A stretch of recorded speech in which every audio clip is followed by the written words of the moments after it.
Bonjour à tous et bienvenue dans votre JT régional. Au sommaire, ce lundi 18 novembre, les Gilets jaunes bretons de retour sur les ronds-points.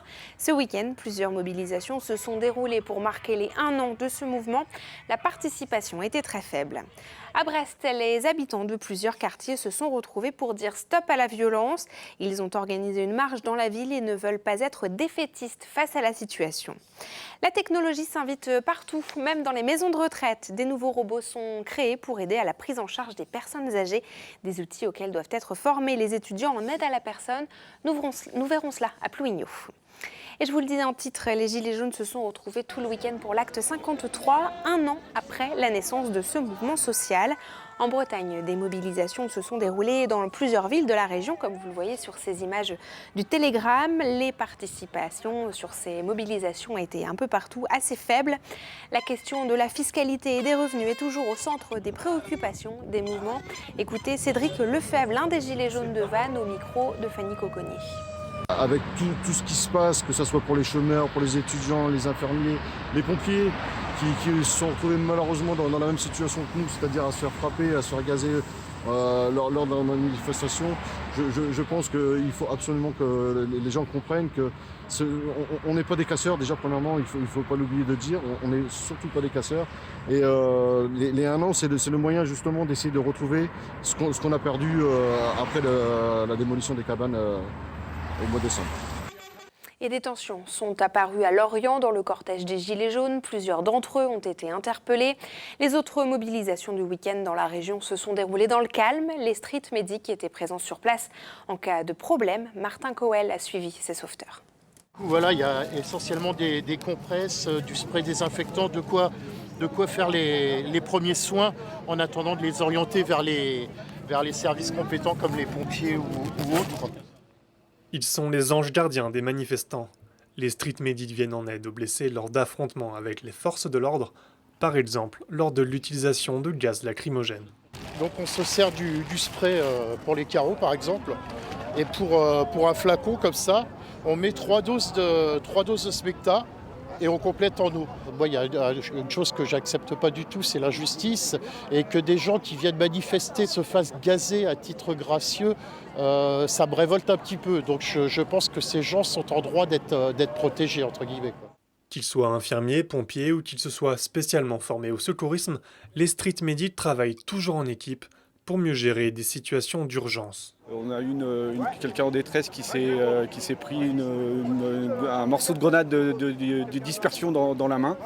Donc elle s'était cassé la main. Et moi et d'autres médics, on s'est concentrés sur le soin pendant que les autres médics, donc les escortes, ont fait une chaîne autour du soin parce que les forces de l'ordre montaient en ce moment-là en chargeant lacrymo. En première ligne, les street medics sont souvent des militants avant tout, soigner, comme marcher ou brandir une pancarte, un acte politique.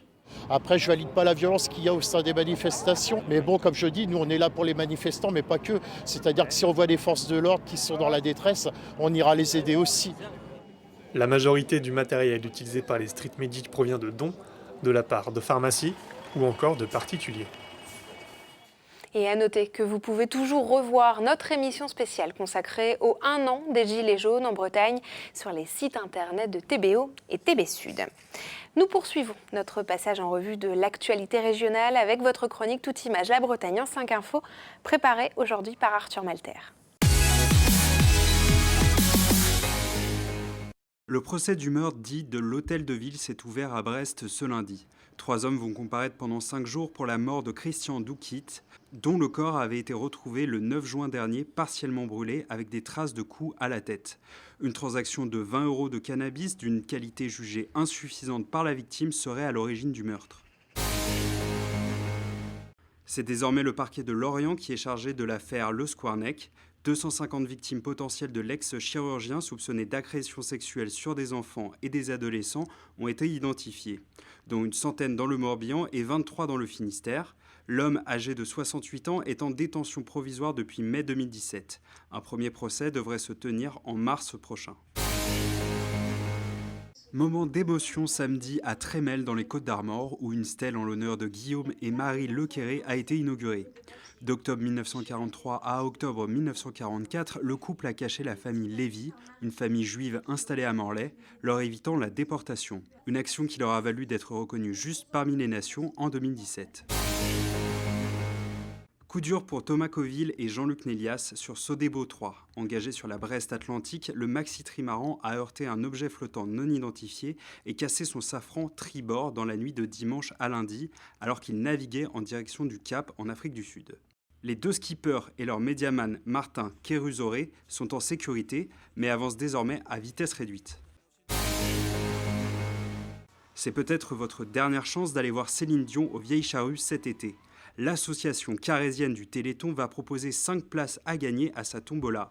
2500 tickets ont été édités pour un prix unitaire de 2 €, en vente à partir du 7 décembre, le week-end du Téléthon 2019. Et que les perdants se rassurent, ils auront de toute façon participé à une bonne action. Plusieurs actes de violence se sont déroulés à Brest ces dernières semaines, des coups de feu ou encore des dégradations. Face à cela, les habitants des quartiers de Recouvrance, Kérango et Kérourien ont organisé ce samedi une marche citoyenne pour dire stop à la violence. Alors vivre et travailler dans ces quartiers est-il devenu plus difficile? Sophie Lecroisier s'est rendue sur place. Une marche citoyenne en guise de pied de nez à la violence, faite en bas de leurs immeubles. Cette cinquantaine de Brestois veut montrer un autre visage des quartiers, celui de la solidarité et du vivre ensemble. Montrer qu'on est capable encore de sortir dans les quartiers, que de jour comme de nuit, c'est peut-être un peu plus difficile parce qu'il y a moins de mouvement, mais c'est toujours notre ville. Je crois qu'il faut être optimiste et donner une image optimiste du quartier. Il faut se réapproprier l'espace public et être acteur et actif. J'ai connu Kérango donc quand j'étais petite, dans les années 95. Ma grand-mère habitait dans une des tours. J'ai un souvenir d'un quartier qui était très vivant, notamment parce qu'il y avait encore beaucoup de commerces à l'époque. Dans ces quartiers, certains y vivent, d'autres y travaillent depuis des années. C'est le cas de Sherazade, coordinatrice jeunesse à la Maison pour tous du Val-Hir. Au fil du temps, l'équipe de cette structure sociale a adapté sa manière de travailler. Je peux plus parler de la jeunesse parce que je travaille plus avec les adolescents. On les accueille à la Maison pour tous, mais on a la volonté aussi d'aller là où ils sont, de s'intéresser à leurs habitudes. Et l'espace public en fait de plus en plus partie. L'espace public serait-il devenu un lieu d'insécurité dans les quartiers dits sensibles? Les animateurs sociaux nuancent le propos. La responsabilité va des 2 côtés. Je pense que les gens forcément ont des stéréotypes et que c'est difficile de déconstruire une idée comme ça. Après, les jeunes, je pense qu'ils ont aussi leur part de responsabilité. Certaines fois, ils étaient une dizaine devant les portes de la Maison pour tous. Donc on est plus à les mettre aussi face à leurs responsabilités de posture dans l'espace public. À l'approche des municipales, les habitants attendent des propositions des politiques. La sécurité sera sans nul doute un dossier clé de ces prochaines élections. Les nouvelles technologies vont être de plus en plus présentes dans nos vies, et cela jusqu'à la maison de retraite. Au lycée Sainte-Marie de Plouigneau, les élèves du Bac Pro Aide à la personne découvrent comment les robots et le numérique vont les aider dans la prise en charge des personnes âgées dépendantes. Frédéric Lorenzon est allé découvrir ces innovations. C'est un objet qui est sur le marché depuis maintenant une dizaine d'années et qui a été beaucoup testé, notamment en maison de retraite. On va le découvrir ensemble. Ces lycéens préparent un bac pro aide à la personne au lycée Sainte-Marie à Plouigneau dans le Finistère. Aujourd'hui, ils font connaissance avec Paro, en apparence une peluche animée, en fait un robot bardé d'électronique et de capteurs qui coûte près de 8 000 €. Une personne, quand elle voit un petit animal, ça leur fait penser à un animal de compagnie. Ça peut aider à l'accompagnement, que ce soit plus facile à faire une toilette ou quelque chose comme ça. Ça nous permet de voir comment va être l'avenir avec le service à la personne plus tard.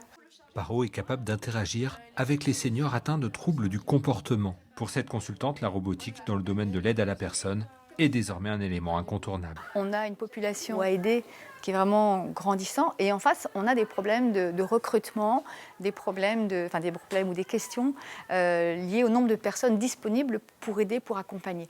Donc entre les deux, on a quoi? On a le marché des objets connectés.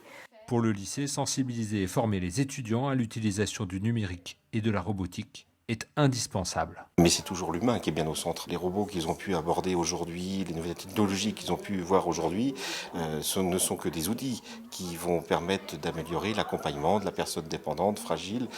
Parmi les robots, ce modèle, baptisé Cutie, est fabriqué à Lannion. Novatech, qui le fabrique, va le lancer sur le marché dès le début de l'année 2020. Et c'est avec ces innovations que l'on referme cette édition. Merci beaucoup de nous avoir suivis et de votre fidélité. On se retrouve demain à 19h pour un nouveau point sur l'actualité régionale. Je vous souhaite une très belle soirée sur TBO et TB Sud. À demain.